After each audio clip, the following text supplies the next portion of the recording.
This famous psychology test has been wrong for 50 years. Two kids, same room, same marshmallow, same age. One grabs it, one waits. And here's the twist. They can both be making the smart choice. That single idea is about to take apart one of the most famous experiments in psychology. Late 1960s. A psychologist walks into a preschool. He sits a 4-year-old down with one marshmallow and a deal. Wait until I get back and you get 2. Eat it now, you just get 1. Then he leaves, and the kid is alone with it. Some turn away. Some sing to themselves. Some sit on their own hands, like the marshmallow might jump into their mouth. And some just eat it the second the door clicks shut. Here's the part people forget. He wasn't trying to predict anyone's future.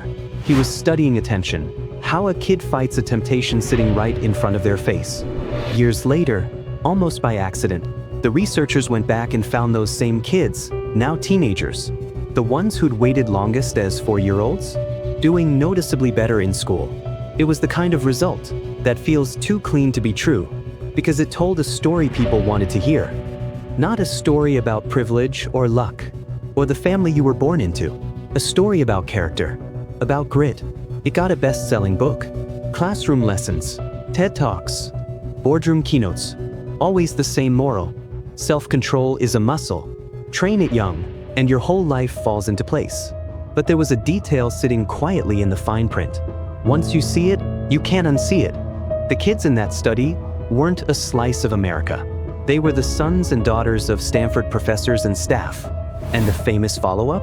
It tracked down fewer than 100 of them, all from that same comfortable bubble. Think about what that quietly rules out. If every kid in your study has a full fridge and a parent who's always home on time, you've built a test that can't detect what happens to a kid who's never had either of those things. You measured patience in a world with almost no reason to be impatient. Almost 30 years pass before anyone checks. Then in 2018, a team reruns it, this time with nearly 900 kids from every income bracket all over the country.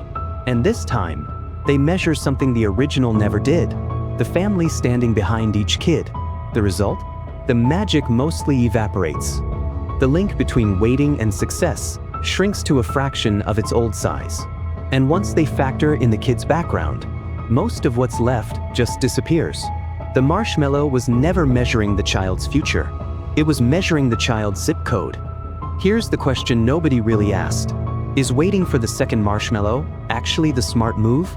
Economists have a name for weighing a reward now against a bigger one later. But that math only works if the later reward is guaranteed. Take the guarantee away, and the smart answer flips completely. Quick thought experiment. A stranger offers you $20 today, or $40 in a month. Now your own bank offers the exact same deal.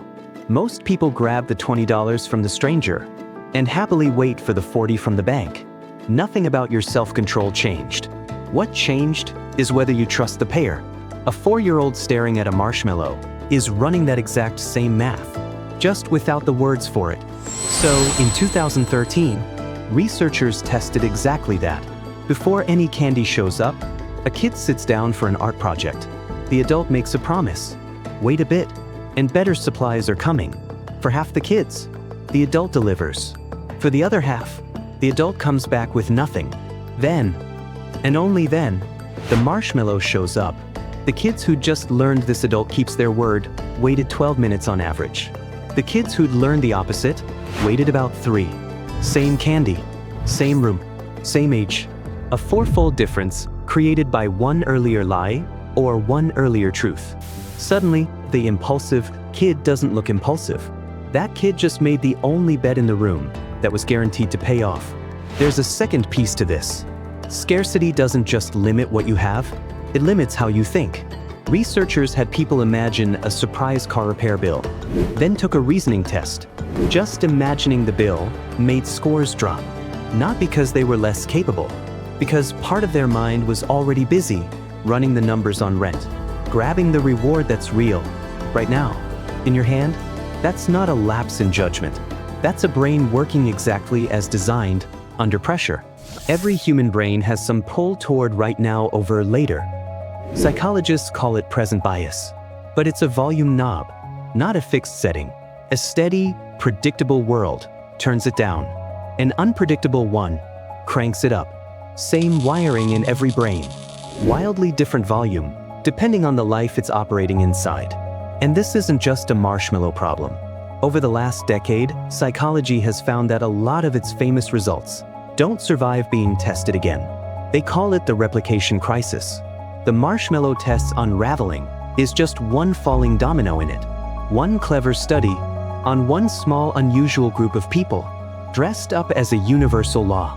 And it takes decades before anyone checks the math. To be fair, a thin thread of that original signal is still real. Self-control does matter. A little. It just was never the roaring explanation we turned it into. It was a footnote wearing a headline's clothes. So picture that 4-year-old one more time. Alone. Marshmallow on the plate. The door just closed. For 50 years, we told ourselves we were watching a preview of that kid's character. What we were actually watching most of the time was a preview of that kid's world. Whether the grown-ups in it kept their word. Maybe the real measure of a childhood was never how long a kid could wait. Maybe it was always whether they'd ever been given a reason to.